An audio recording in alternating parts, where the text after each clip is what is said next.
कैसे हो मेरे भाइयों। आशा करता हूँ सभी अच्छे होंगे और अच्छे से मन लगाकर पढ़ाई कर रहे होंगे।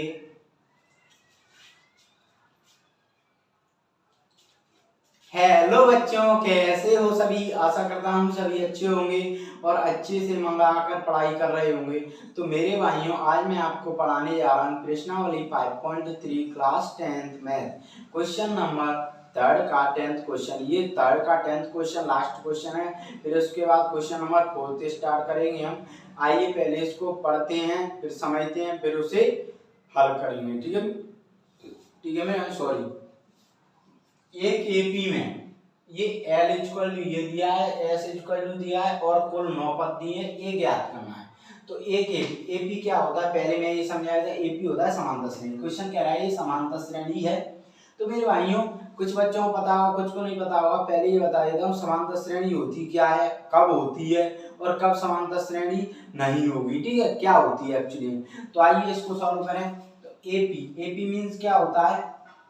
एपी सॉरी, इसको ले लेते हैं, इस पेंसिल को। एपी शॉर्ट फॉर्म में मेरे भाइयों फुल फॉर्म होती है इसकी अर्थमेटिक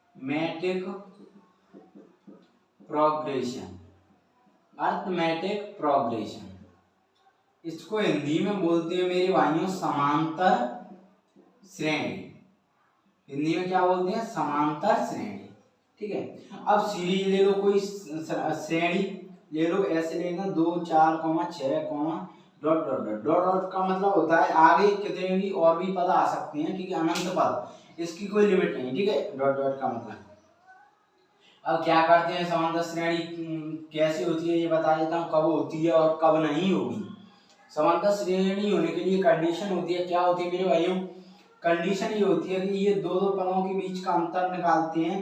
ये दो पद लेते हैं, इनके बीच का अंतर निकालते हैं। जब अंतर समान आता है तो क्या है, हमारी समांतर श्रेणी होती है। और अंतर समान नहीं होगा तो समांतर श्रेणी नहीं होगी। ठीक है, तो आइए अंतर निकालते हैं। इनको ए से दर्शाते हैं।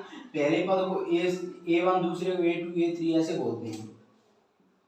दूसरे में से हमेशा पहला पद घटा दे तो A2 माइनस का A1, तो 4 माइनस 2 इक्वल टू 2। ऐसे ही दूसरे में से पहला A3 माइनस A2, 6 माइनस 4 2। तो मैंने क्या कहा था, अंतर समान होगा तो समांतर श्रेणी होगी। तो अंतर इनका समान है, दो पदों के बीच का अंतर समान है, तो ये हमारी समांतर श्रेणी है। ठीक है, इतना समझ में आया। अब मेरे भाइयों, तभी ये क्वेश्चन एक एपी में क्यों कहा है, क्योंकि ये समांतर श्रेणी, इसमें सार्वंतर इसका समान होगा, इसलिए इसको समांतर श्रेणी कहा है। ठीक है मेरे भाई, इतना समझ में आया आपको। अब क्या है, ये होता है मेरे भाई, ये दो भी होता है। इसमें एक होता है समांतर श्रेणी का सार्वंतर। सार्वंतर क्या होता है, सार्वंतर होता है समान अंतर। तो समान अंतर क्या है, 2, तो d इक्वल टू 2, ये समान अंतर है। एक होता है इसमें n क्या होता है, n होता है पद। मान के चलो मैंने पूछा आपसे 6 है, वो कौन से पद पर है, तो आप कहोगे फर्स्ट, सेकंड, थर्ड पर। तो n की वैल्यू 3। ठीक है मेरे भाई, an या l। तो l का मतलब क्या होता है, अंतिम पद। तो मैंने पूछा आपसे जो 6 है वो तीसरा पद है, वो तीसरा पद अंतिम पद वो कौन से पद पर है, तो आप सॉरी अंतिम पद है वो तीसरा पद है, वो उसका मान क्या है, आप कहोगे 6 सर। तो 6 इसकी वैल्यू हो गई एन की। एक होता है एस का मतलब योग, एस एन का मतलब पदों का योग। मैंने पूछा ये टोटल पद कितने हैं, इसमें 3 है टोटल, तो इसका मान हो गया एस एन का 3।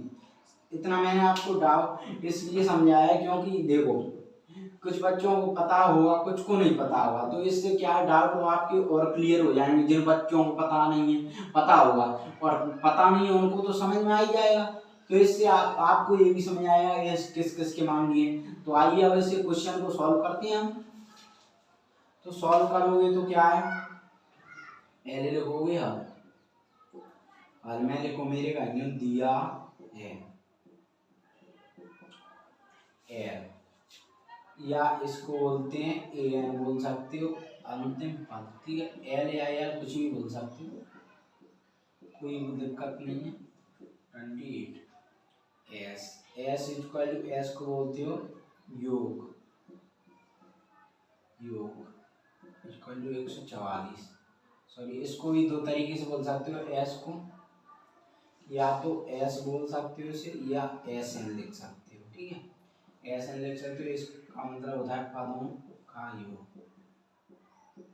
कितना 144, मतलब ये टोटल योग है, पद नहीं दिए कितने पद है, ठीक है, टोटल योग दिया है।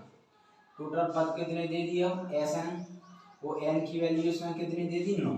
अब इसमें पद भी दे दिए। एन क्या होता है, यहाँ पे पदों की संख्या, कितनी दी है पदों की संख्या, इक्वल टू 9। तो एस 9 भी लिख सकते, एस मतलब 9 पदों का 144 है, पदों की संख्या 9 ज्ञात करना है ए। तो ए ज्ञात करना है ए, तो मेरे भाइयों इसके लिए फॉर्मूले बनेंगे। दो फॉर्मूले बनते हैं, क्या बनते हैं, एक तो ये बनेगा एस एन, एस एन के मतलब प्रथम एन पदों का योग, ये फॉर्मूले बनते हैं। क्या बनते हैं, दो फॉर्मूले बनते हैं इसके अंतर्गत, दोनों को बता दूं फिर बता दूं कौन सा लगे, प्रथम एन पदों का योग, इससे ये सॉल्व होगा। एक तो फॉर्मूला ये लगता है, पहला formula S N equal to N upon two A plus N minus 1, ठीक है।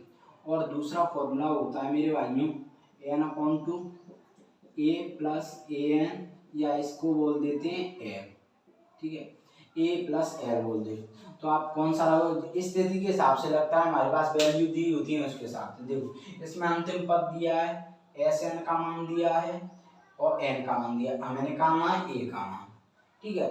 तो इसमें सार्वंतर है, तो हमें क्या निकालना है, ए का मान। सार्वंतर इसमें दिया नहीं, तो ये तो हमारे लगाने से कुछ फायदा है नहीं, हमें ये वाला लगा सकते हैं, ये वाला लगा के हम मान निकाल सकते हैं, क्योंकि इसमें एन हमारे पास है, एस एन है, ए एन एल हमारे पास है, निकालना क्या है ए की वैल्यू, तो इससे निकाल सकते हैं, इसलिए इसको नहीं लगाएंगे हम, ठीक है। तो इसको लगाओ, प्रथम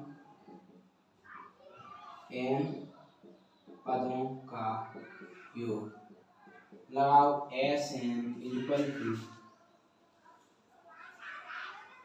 N upon two A plus L या ए एन, इसको ऐसे लिख सकते हो, ठीक है, ए एन। तो एस एन की वैल्यू क्या है 144, एन की वैल्यू क्या है 9/2, ठीक है, ए की वैल्यू क्या है मेरे भाइयों, ये तो हमें निकालना ही है, प्लस एल की वैल्यू क्या है 28, ठीक है, इतना समझ में आया।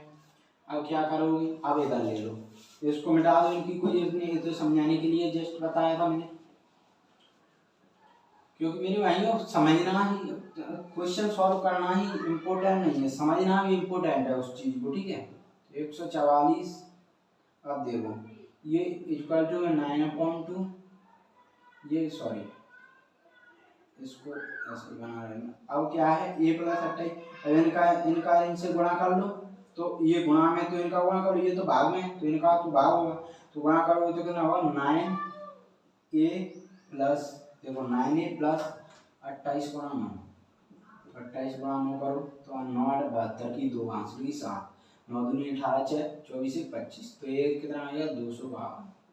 इतना समझ में आया आपको, 252 आ जाएगा। ये तो कोष्टक खोल के हमने गुणा कर लिया, और ये क्या था अपॉन में 2 है इसके, तो 144, ये अपॉन 2 इधर ले आओ तो ये भाग में, ये गुणा में पहुंच जाएगा, तो 9a प्लस 252, ठीक है। और ये हमेशा ध्यान रखना ये बराबर है, ये बटे के आगे लगता है, ठीक है। मैंने कुछ गलती कर दी हो तो उसको सुधार लेना आप, तो आप हमेशा लगाया करो बटे के सामने बराबर, ठीक है। 2 चौक 8, 2 चौक 8, 2 एकम 2, 288, इधर ले आओ 252 को, 252 इक्वल टू 9a, तो 288 में से 252 घटाओ तो 8 में से 2 गए 6, 8 में से 5 गए 3, ये बचा 36 इक्वल टू 9a। अब यहाँ से सॉल्व करोगे तो 36 बटे 9 इक्वल टू 8, तो 9 चौक 36, तो ए की वैल्यू कितनी आ गई हमारी 4, ठीक है, ए की वैल्यू आ गई 4। ए की वैल्यू निकालनी थी हमें, या ए को बोलते हैं हम प्रथम पद, या ए को बोलते हैं हम प्रथम पद इक्वल टू 4, यही हमें निकालना था 4, तो ये हमने निकाल दिया, ठीक है, ए की वैल्यू।